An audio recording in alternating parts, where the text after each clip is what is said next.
Bienvenue sur le podcast de l'aviation présenté par Frédéric Beniada. Donc avec nous pour le podcast de l'aviation, Florent Audon. Bonjour Florent Audon. Bonjour Fred, bonjour à tous. Capitaine Florent Audon, champion du monde de voltige il y a quelques jours à Leszno en Pologne. La France qui place 3 pilotes aux 3 premières places avec Alexandre Orlowski et Louis Vanel et qui conserve donc son titre de championne du monde par équipe. Aude Le Mordant, première femme, se classe 11e.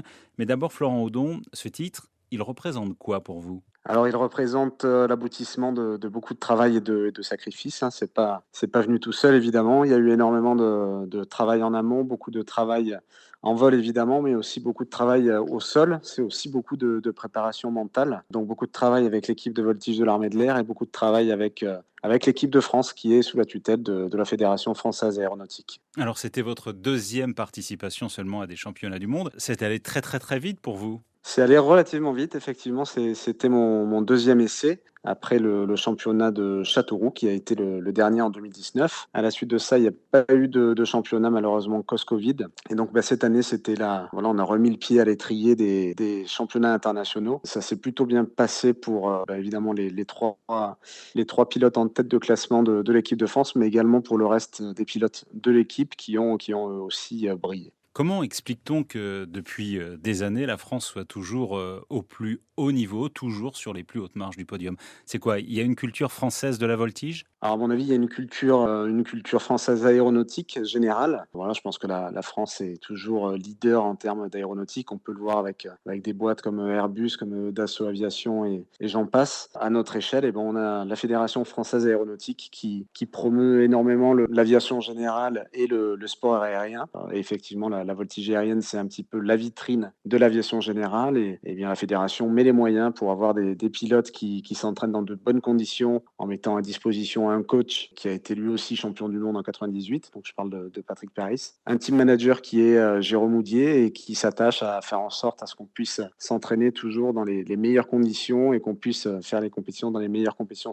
possibles. Donc je profite de ce podcast pour les remercier chaleureusement. Et puis surtout, vous êtes une équipe de professionnels au sein de l'armée de l'air. C'est votre métier tout le temps. Voilà, alors ça c'est le deuxième volet de la voltige, effectivement. L'armée de l'air et de l'espace, elle met un point d'honneur aussi à briller dans la voltige aérienne. Donc là, l'équipe de voltige de l'armée de l'air qui est une escadrille, on va dire, des équipes de présentation de l'armée de l'air aux côtés de la patrouille de France. Donc c'est un ambassadeur des ailes françaises, de l'armée de l'air et de l'espace sur les meetings aériens où notre mission est de donner envie aux jeunes d'embrasser une carrière militaire et d'embrasser une carrière dans l'armée de l'air et de l'espace. Le deuxième volet de notre métier, c'est cette partie compétition, c'est la partie où on va essayer de récolter un maximum de titres qu'on mettra ensuite en valeur sur les meetings aériens pour faire parler de l'équipe et, comme je le disais, pour susciter du recrutement. Alors, ces championnats du monde étaient un petit peu particuliers en Pologne, puisque en l'absence des Russes, et puis avec des Américains qui n'ont pas pu voler sur leurs propres avions. Vous pouvez nous expliquer tout ça ? Alors effectivement, c'était un petit peu particulier. C'était déjà un championnat de remise en route, puisqu'il n'y avait pas eu de championnat international depuis le Covid. Déjà, de par l'aspect de l'organisation, c'était quand même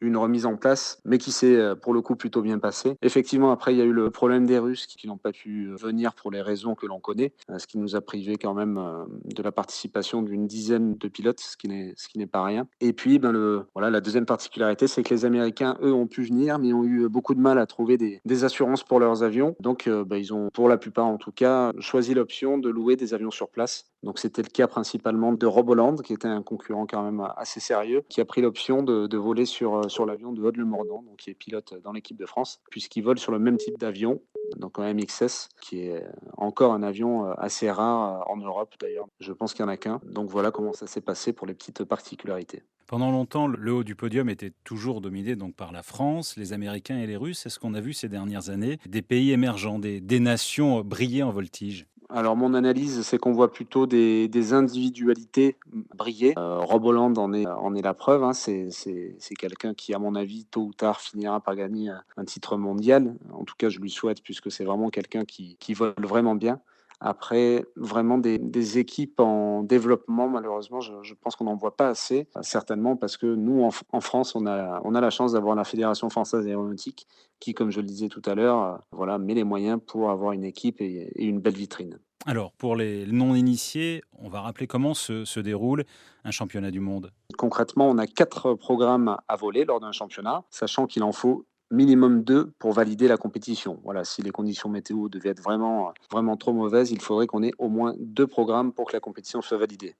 Le premier programme qu'on vole, c'est le programme Connu Libre. C'est un programme qui est construit par le pilote avec 5 figures qui sont données en début de saison par la fédération de voltige et 5 autres figures qui sont choisies par le pilote, ce qui donne un programme de 10 figures. C'est un programme sur lequel le compétiteur va pouvoir s'entraîner toute l'année lors de sa phase de préparation et qui sera donc volé en étant connu et parfaitement connu. Et ensuite, on a 3 autres programmes qu'on appelle des programmes inconnus libres qui, eux, sont construits 48 heures avant d'être volés. Concrètement, ça passe par un tirage au sort. Lors de ce tirage au sort, tous les pays qui auront tiré un chiffre allant de 1 à 10 auront le droit de proposer une figure, donc une figure par pays.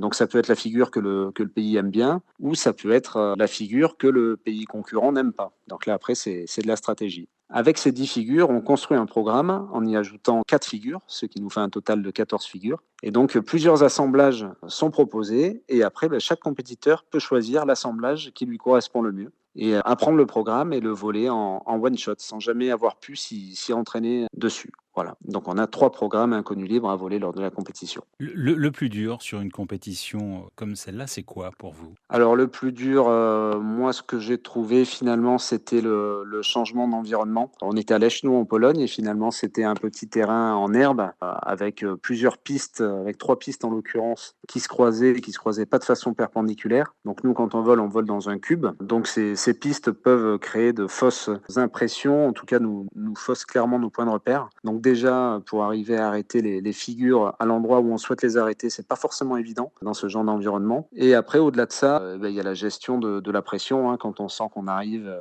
enfin pour ma part le dernier programme, je savais que j'étais en tête et que je jouais un petit peu la compétition sur le dernier vol. Je savais pas forcément que mes concurrents avaient, vraiment très bien volé. Heureusement que je l'ai pas su parce que je pense que la pression a été très difficile à gérer. Donc sur la fin, c'est plutôt une guerre des nerfs. Voilà, il faut arriver à se préparer correctement. Nous, on a eu la chance d'avoir notre préparateur mental Jean-Charles qui était sur place et qui nous a, pour les pilotes militaires, beaucoup aidé à gérer cette pression, puisque finalement, le niveau technique, tous les compétiteurs mondiaux, les 10 premiers compétiteurs mondiaux l'ont. Après, ce qui va faire la différence, c'est comment on est dans notre tête le jour des vols et puis tout au long de la compétition. Merci Florent Audon et encore bravo pour ce titre de champion du monde et pour toute l'équipe Eh Tour ben, de France. merci à vous, Fred, et puis je ferai passer aux autres pilotes de l'équipe sans problème.